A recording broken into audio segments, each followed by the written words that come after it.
I'm sure we all face the problem of not having enough time. For me personally, the conflict of time arises when I try to balance a good academic standing and all the side projects that I work on.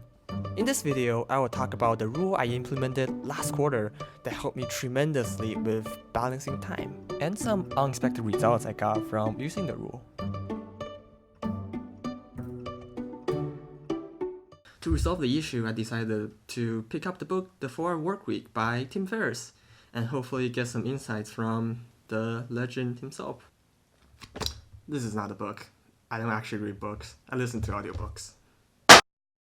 One particular part of the book really interests me.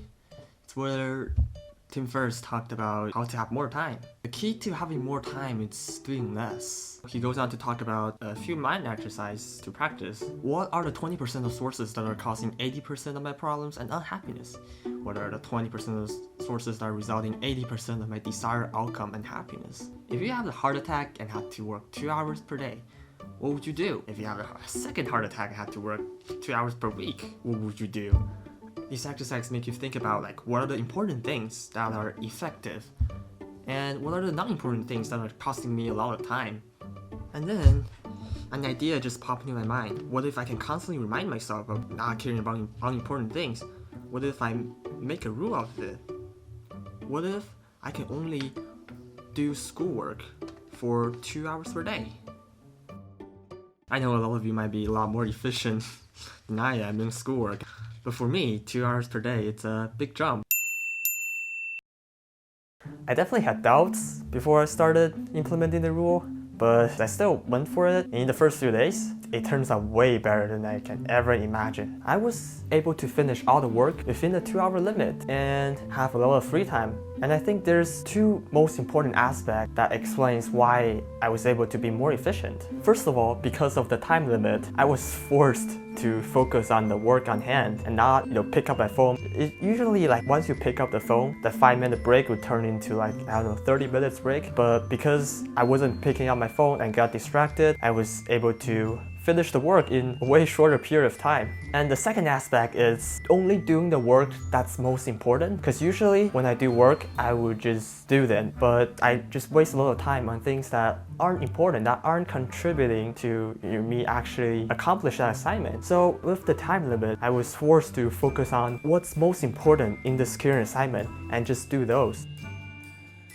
With the success of the first few days, I decided to keep using the rule for the rest of the quarter. With the free time I got from using the rule, I was able to do some pretty cool stuff last quarter. I was a little bit bored with the actual free time on my hands, so I just might as well discover some people on campus. And that led me to a discovery that there's actually a Forbes 30 under 30 entrepreneur in the university, and he was in the same class as I am. What? Yeah, that turned out to be pretty mind-blowing. So, met him, his name is Anan. We ended up inviting him to our club for a talk, and the talk was amazing. The event was amazing. Meeting a Forbes 30 under 30, that's something that I can never ever imagine. But because of the free time I have on hand, I was able to discover him on campus and hosting this amazing event. Another thing that I got to do is going to hackathon, with all the free time. First hackathon I went is CalHacks at UC Berkeley. I didn't win anything particularly, but I had fun and I learned a lot about hackathons, I learned about the technologies and met some cool people, so that was fun. The second hackathon is the Facebook hackathon, and this one's the more interesting one. So I went to the hackathon, just wanted to meet some cool people and have some fun. I went there, met two strangers, we talked about AR stuff, and we was might as well we just come together and make something, and we ended up making a pretty cool stuff, which is just an AR facial recognition system that uses data from Facebook. We have a lot of fun. We have little expectation that we can get into the top 6 of the entire hackathon, and we ended up did. Whew. And the next one, FBIRL. Hey. You're not gonna scream this.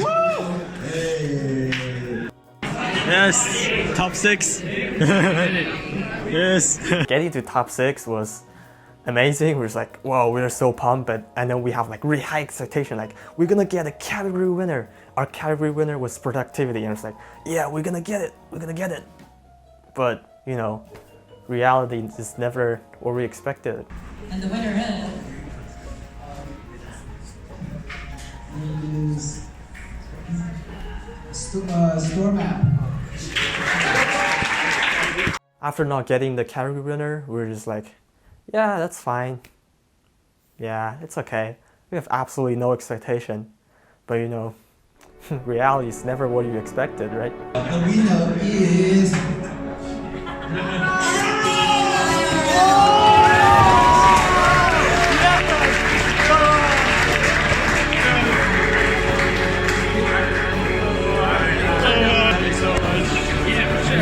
Won the hackathon.